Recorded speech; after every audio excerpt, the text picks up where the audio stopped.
please subscribe and don't forget to press the bell icon to get notified whenever we upload a new video. Okay, we're going to play this a lot for you today because we're marking some wonderful new heights there. I know the percentages aren't the most impressive thing in the world, but it's that slow grind upwards. You want to do it incrementally, not in leaps and bounds, because then things can crash back to earth. Ooh, look at the Nikkei go. All right, Mark Franklin, portfolio manager, Conning Asia, joins us on the show. Morning, Mark. Hey.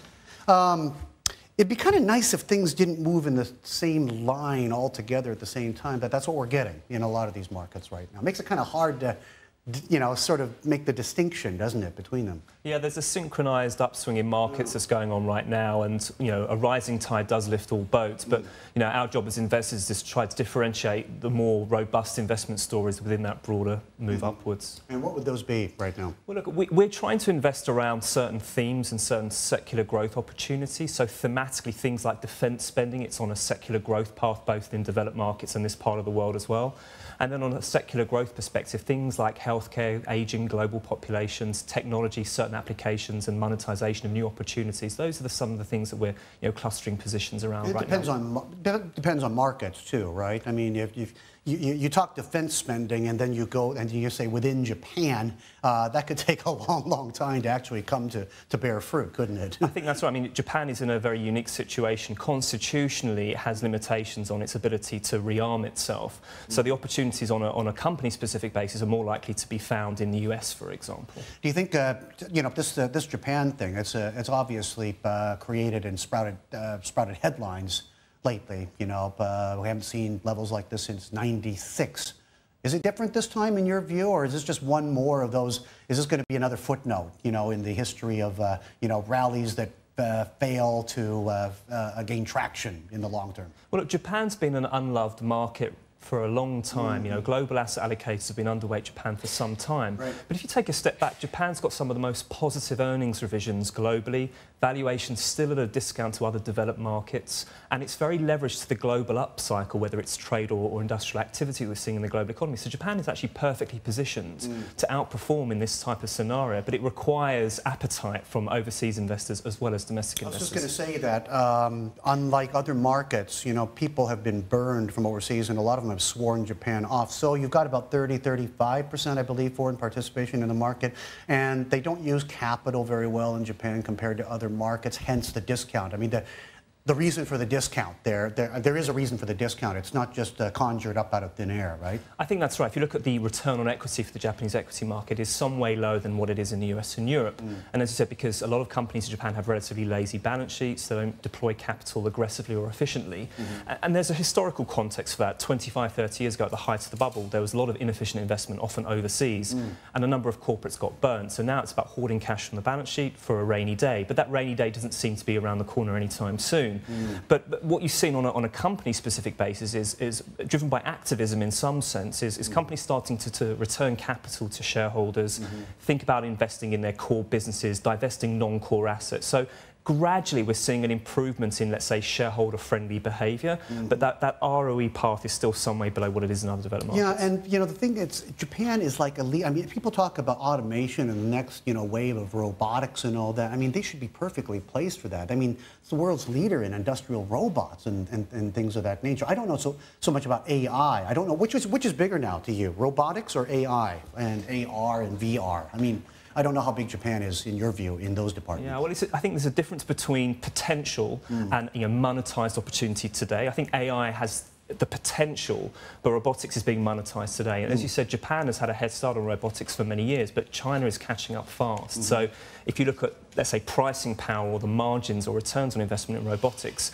it's not what it was 5 or 10 years ago. But nevertheless, in a global upcycle, robotics, automation represent great CapEx investment opportunities. Right. And I want to get your thoughts before they start this, you know, Congress in China, which everybody is, you know, talking about. Is this Congress going to give a new lease of life to state-owned enterprises? Because that's one thing I know you have to think about when it comes to Xi Jinping. He doesn't want the markets to determine everything in the future of China. He doesn't entirely trust the markets, does he? I mean, there's a certain command economy, kind of old school style to Xi Jinping. I kind of wonder if that means a new lease on life for the SOEs. Well, I think that China has two objectives, and in some senses they can be conflicting. There's reform, which actually is a headwind towards near-term growth, but also keeping growth in the near term propped up and elevated. So on the reform side, as you said, SOE reform, supply side reform, mixed ownership reform, consolidation of sectors where there's excess capacity, excess supply,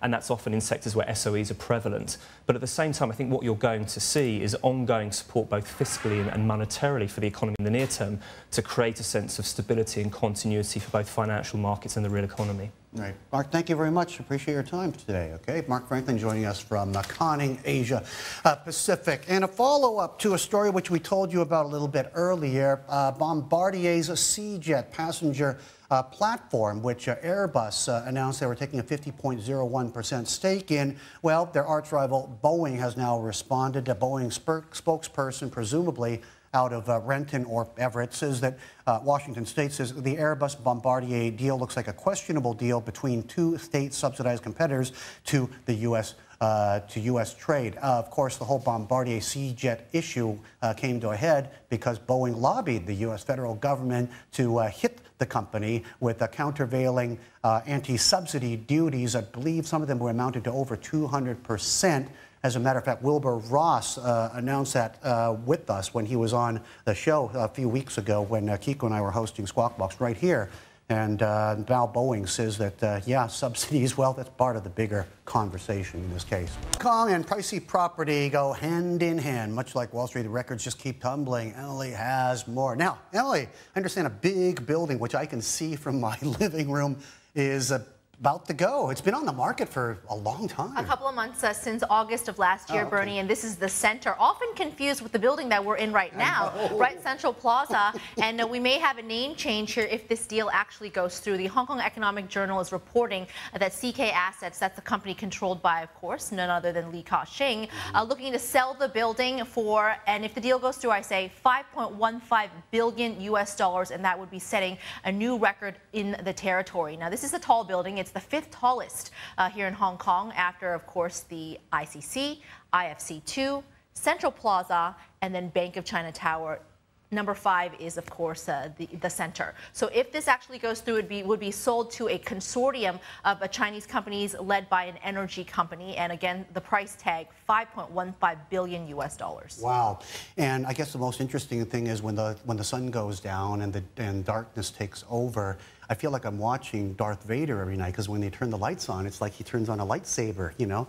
The colors on it, have you seen the colors on it? He goes like that, and then it goes up and down and up and down. It's like having your own personal light show from your living room. And it's the only building, actually, or one of, that is entirely made of steel. Really? To the core. Oh, so it's not a wood frame building. I see. So what does this mean? This means Li Ka-shing really, I haven't seen him for months, so he has moved out of Hong Kong. It looks like he's hollowing out of his... I knew you were going to say that. Is that the answer? Well, no? Well, he still has, of course, a Cheung Kong Center as well as the Hutchison under his asset portfolio. Okay. I haven't seen him coming out the side door anytime recently. We'll have to do a double check passing by on the bus. Coming up, RBA Minutes will cross the tape in a couple of minutes. Exciting.